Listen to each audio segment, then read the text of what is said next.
back to a brand new video of the Target Individual Program, Target Individual Experience. Just leaving the doctors. It is after 11, and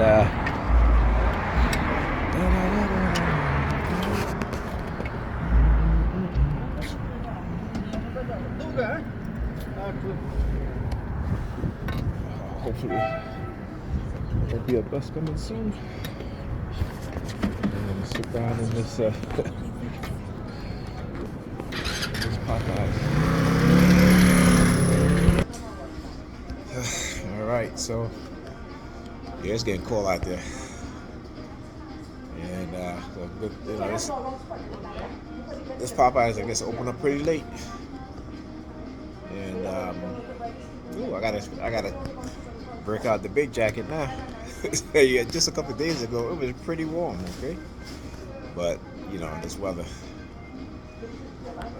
Anyhow, as usual, as I was in the doctor's office, they started targeting me, and the New York Predator Department again had under surveillance. We're using technology to see inside the doctor's office, and to use their sirens, particularly when they send their perps in the doctor's office to target me, right? So, like I said, this is like a violation of your privacy, the whole nine. And I posted a couple things on Facebook about Zertsuzum.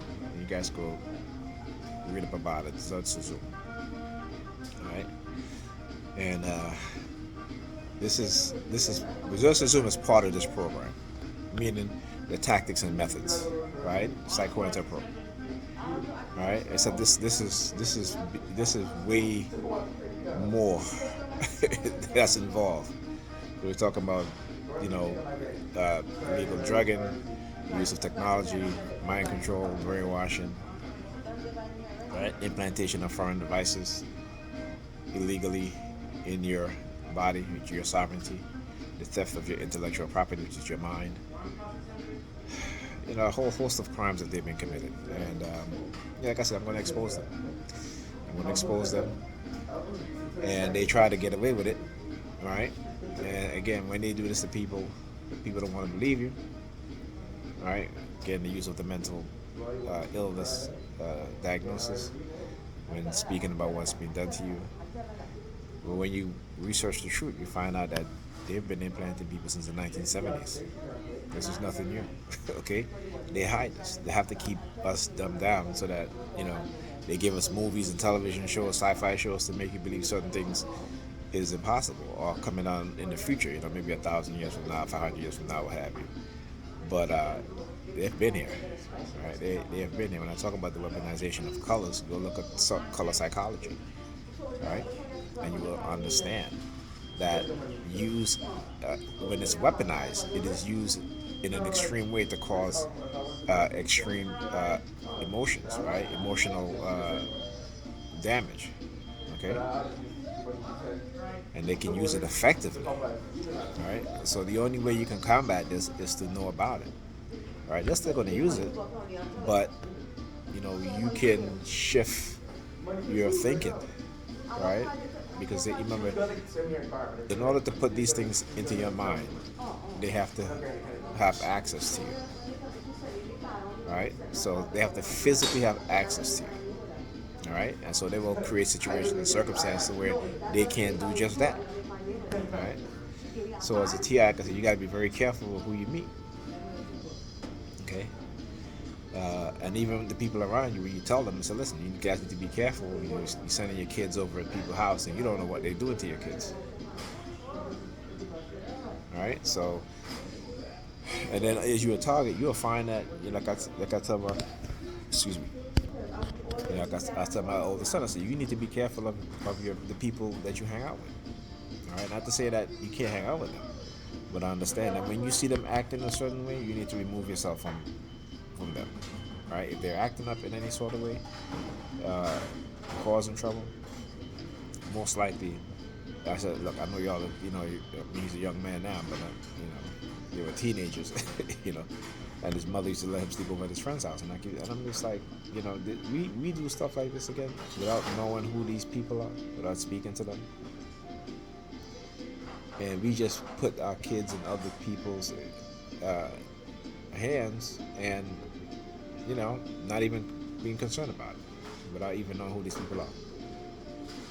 All right, it's not like back in the days, right, where your parents would talk to your friends' parents, and it's not like that anymore. All right, we are living in the times where people have been radicalized, particularly children also radicalized. All right, these people are in cults, and they feel that they have power over an individual or a group of people who they are targeting, but it's a false sense of power. Okay, it is a false sense of power. So don't make them make you think that they have that much control over you. I'm talking about the perps of the streets, right? Particularly when you start to recognize psychological manipulation, how they can guide you in certain ways, things that they do, how they step in front of you to make you go to to change your direction or what have you, or use certain hand signals or use certain colors, what have you. What you need to do is commit to a path and just take it, right? Because they will have you shifting your direction here and there. Just understand, commit to a path and just take it. If they step out in front of you, if they're close enough to you where they want to step in front of you and invade your private space, right? You keep walking. If you bump into them, you look at them and you say, hey, you gotta watch where you're walking. Okay, you just don't just step out in front of somebody like that. All right. So you gotta be able to confront them too, because they will. One thing they want you is to be afraid of them, is to be scared, right? But know the law, understand your rights, right? And if they engage in this passive aggressive action that they normally do, like I said, you know, particularly when they're walking towards you and bumping you hard, you stiffen your shoulder and bump their ass hard and let them fall on the ground and say, "Oh, I'm sorry, excuse me, I didn't see you." That's what they do. They've done it to me plenty of times, okay? But I've learned. So it's been a while since they've done that. But what they'll do also is use kids and use older women or women in general to do stuff like that, because again, they know who you are and they know you're not going to hit a woman.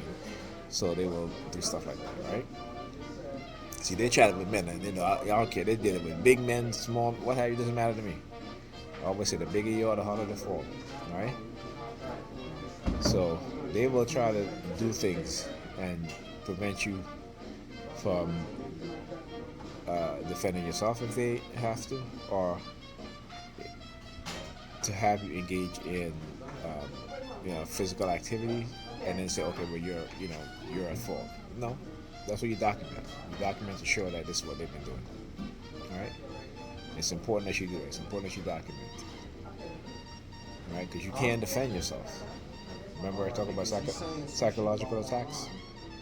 Right? And it's been proven in a court of law that psychological attacks and psychological manipulation can cause more greater harm to an individual than being physically beaten up.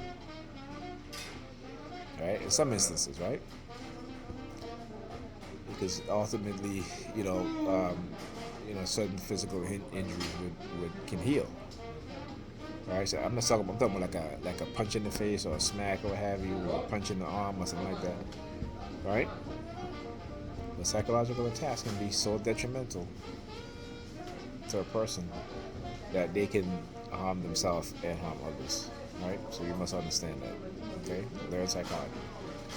Again, dark psychology, dark persuasion, okay? Anything that has to do with emotional manipulation, learn about narcissistic traits, narcissistic behaviors, both male and female, right? And learn about the different levels of narcissism, because it's important.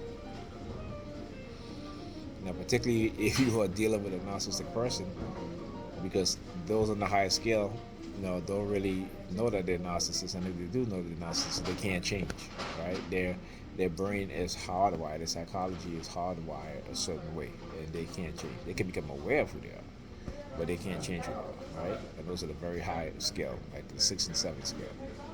These are the sociopath and psychopaths, right? And the dark triads, personality traits, which is a whole nother, level.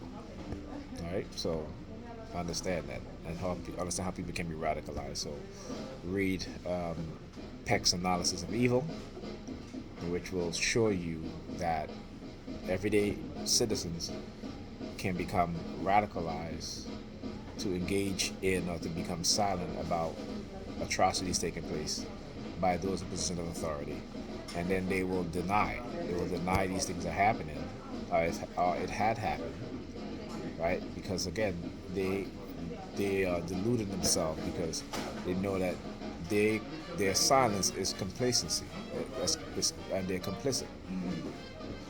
So again, to avoid accountability and to avoid the reality, right, and the emotions associated with that reality, they don't want to confront, right? And so there's something that will fill those emotions with, of grief with hate, right, in order to put it on the victims.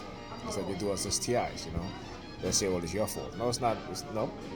You got to understand that there are those in position of authority who do this to people every single day. All right, there are people in cults, particularly religious cults, who engage in this sort of behavior. All right, and you got people in the police department, the predator department.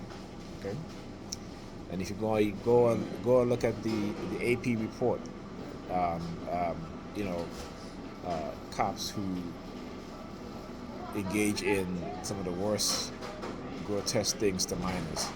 Right, we're talking about thousands of police officers. Okay, and so, like I said, these people with these personality types, they become, I'm not saying all of them, but a lot of them become police officers so they can engage in their predatory behaviors. Okay, I talked about the shooting of a teenager, where the police officer jumped in the back of the car and they shoot this kid, the 17-year-old, 6 times in the back. And the reason why he did it, because again, they're predatory, and every chance they get to kill a black person, they're going to take it. All right. It doesn't matter if if it's a child or an adult, a man or a woman, a boy or girl. It doesn't matter. Right. You got to understand where their mind is and what they're about. Okay. And you need to understand the history. All right. Just as epigenetic. You talk about epigenetic. Epigenetics, right? Which is again um, certain types of genetic traits that will develop in an offspring because their parents went through certain things, right? So, if you think hatefulness, bigotry is not part of that trait that can be inherently inherited within the offspring of people who are extremely racist, uh, you know, I think it can, right? All right, particularly coupled with the mental illness of the Caucasian people, right? And that's again not all, right? But that's most. Like I said, 'cause when you study the history, and you see who came over here from Europe, you'll understand why they engage in the behavior that they engage in, and they still continue to engage in that behavior. Why they greed? They have an insatiable appetite for greed, and if that means destroying societies, this is what they do. If that means using us as their play toys, that's what they do. Okay? Don't worry, America's going to have its Maria Antoinette moment. It certainly will. All right. The question is, are you going to be prepared? Are you aware? Do you understand how and why? All right. And do you understand why the government does nothing when corporations are engaging in some of the, in destroying people's livelihood for profits? Right? for profits, money that they can never spend, not in their lifetime, not in 100 of their lifetime, right? But again, they believe that they are gods and we are slaves, right? So the mentality hasn't changed, right? The times have changed, right? We're in modern times, but the mentality has not changed, right? Why do you think they're building robots?